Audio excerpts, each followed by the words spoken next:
Recently Rawalpindi में एक incident हुआ। मसूद नामी एक शख्स जिसकी जॉब 6 महीने पहले चली गई थी, उसने घर के खर्च के लिए एक लोन एप्लीकेशन से 13,000 रुपए कर्ज लिया। टाइमली पेमेंट ना करने से यह कर्ज बढ़कर एक हफ्ते में नियर अबाउट 50,000 तक पहुंच गया और उस कर्ज को चुकाने के लिए उसने एक और लोन एप्लीकेशन से 22,000 का कर्ज लिया। इस तरह वो लोन एप्लीकेशंस के स्कैम्स में फंसता गया और पेमेंट वापस ना करने पर उसे इतना मेंटली टॉर्चर किया गया कि उसने अपनी जान ले ली, उसने सुसाइड कर ली। ये इंसिडेंट मीडिया पर बहुत ज्यादा हाईलाइट हुआ और उसके बाद पाकिस्तान का कानून, जो कि रूल ऑफ लॉ इंडेक्स में दुनिया के 140 ममालिक में से 129वें नंबर पर है, उसका एक डिपार्टमेंट FIA वो बहुत ज्यादा एक्टिव हो गया और उसने 9 लोगों को रावलपिंडी से गिरफ्तार कर लिया जो कि इन लोन एप्लीकेशंस के स्कैम्स में इन्वॉल्व थे। अब obviously rule of law index में 129वें नंबर पर हैं, तो उन्होंने काम भी उसी हिसाब से करना था। इंसिडेंट होने के बाद ही उन्होंने अपने काम करने होते हैं। काम क्या करने होते हैं? जस्ट शोबाजी करनी होती है। क्योंकि अगर इन्होंने कोई काम करना होता तो 2021-2022 में 1600 कंप्लेंट्स रिसीव्ड हुई थी SECP को इन लोन एप्लीकेशंस के अगेंस्ट, और ये सारी complaints excessive interest rates, misleading information और हैरेसमेंट से रिलेटेड थी। अगर इन्होंने काम करना होता तो ये 1600 कंप्लेंट्स रिसीव होने के बाद वो काम कर चुके होते। खैर, it's not only about law enforcement agencies. आप गवर्नमेंट के किसी भी ऑफिस चले जाओ, वहां पर अगर आपको कोई काम है तो अपना काम करवाने के लिए आपको क्या क्या करना पड़ेगा वो आपको वहां जाकर पता चल जाएगा। खैर, SECP ने 2021 में 70 लोन एप्लीकेशंस बैन की और 2022 में एडिशनल 20, और इसके अलावा कुछ लोन एप्लीकेशंस को वार्निंग भी दी थी।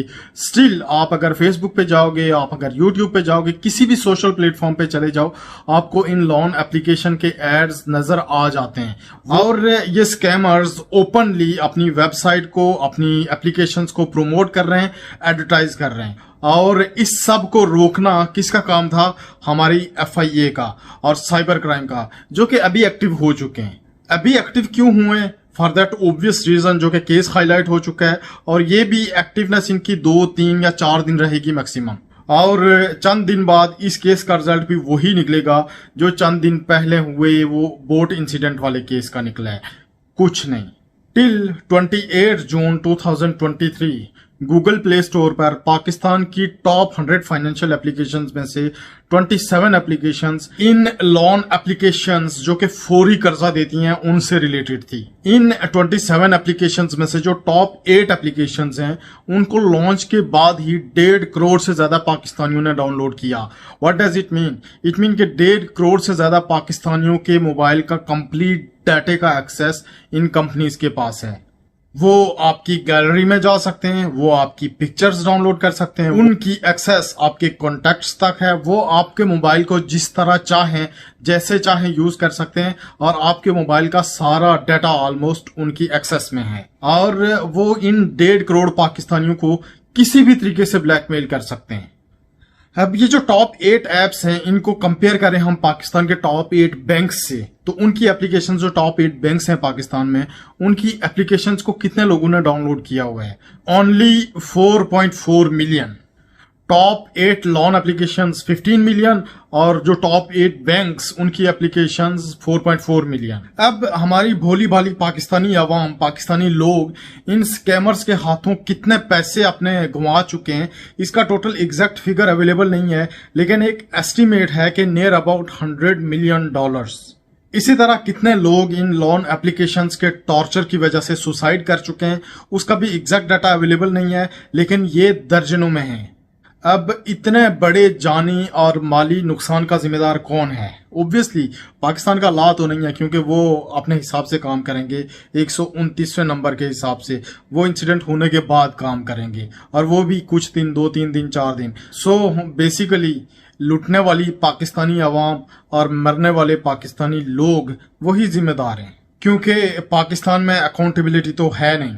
खैर, एट द एंड में आप सबसे गुजारिश करूंगा कि अपनी फैमिलीज में नजर रखें ऐसे सफेदपोश लोगों पर जो बहुत मुश्किल से गुजारा कर रहे हैं, और टाइम टू टाइम उनके घर में चक्कर लगाते रहें, उनसे उनके हालात डिस्कस करें, उनकी मदद करें, ताकि कोई भी इन लोन एप्लीकेशंस के स्कैम्स में ना फंसे। और अगर कोई इन लोन एप्लीकेशंस के स्कैम्स में फंस चुका है तो वो इस चीज को हाईलाइट करे सोशल मीडिया पे, और आप सब लोग भी पहले तो अवॉइड करें, इन लोन एप्लीकेशंस के चक्कर में ना पड़ें। और अगर कर्ज लेना बहुत ही जरूरी है तो पहले आपने किसी रिलेटिव से मांग लें, और अगर वहां पर अवेलेबल नहीं है, आपको नहीं मिलता या आप नहीं मांगना चाहते और इन लोन एप्लीकेशंस के थ्रू ही लेना चाह रहे हैं कर्ज, तो कोई भी ऐसी एप्लीकेशन चूज करें जो SECP की वेबसाइट पे रजिस्टर्ड और लाइसेंस्ड हो।